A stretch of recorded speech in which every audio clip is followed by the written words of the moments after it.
त्यामध्ये जे वॉल्स असतात वर लावलेले, जे वायू गळती झाल्याबरोबर ते वॉल सुरू होतात, ते वॉल का सुरू झाले नाही, जे आपण छताला लावतो पाण्याचे फवारे, कारण त्यांचा जसा स्मेल गेला तसं ते सुरू होतात.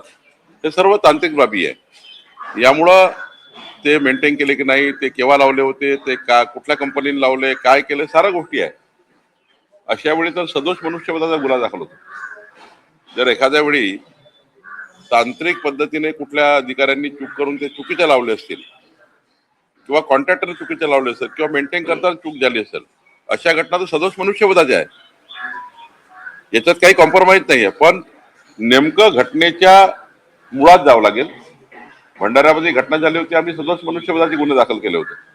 याच्यातही जावं लागेल, पण एकदा चौकशी करून जावं लागेल. बावनकुळे साहेब, जी 2022ला ज्या रुग्णालयामध्ये ही घटना घडली, त्याच रुग्णालयामध्ये पुन्हा ही घटना घडते आणि सेम त्याच पद्धतीचा स्फोट झाला होता व्हेंटिलेटरचा, आणि आताही तो स्फोट झालेला आहे आणि तेच टेंडर त्याला दिलं होतं अशी देखील माहिती नाही. भंडारा घटना वेगळी आहे. अमरावतीमध्ये सप्टेंबर 2022 अशी घटना घडली होती. त्यावेळेला एक बालक मरण पावला होता, 2-3 लोक जखमी झाले होते.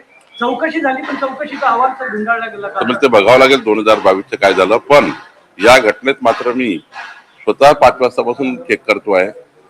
4-5 गोष्टी पोलिसांनी आढळल्या आहे. पोलीस यात कसून चौकशी करताय. आमचे तिथे सीपी तिथे बसवून बसलेले आहे, तांत्रिक यंत्रणा तिथे पोहोचत आहे. यामध्ये जर सदोष कोणी व्यक्ती आहे, कॉन्ट्रॅक्टर आहे, अधिकारी आहे, जो असेल तो, शेवटी 3 मुलं जाणं हे काही शोभण्यालायक नाही आम्हाला, कुणाला, तुम्हालाही नाही, मलाही नाही. त्यामुळं सदोष मनुष्यवध आहे का हे त्या ठिकाणी बघावं लागेल. कारण सदोष जर असेल, त्यातून झालं असेल तर मात्र याच्यातून आम्ही कारवाई करू.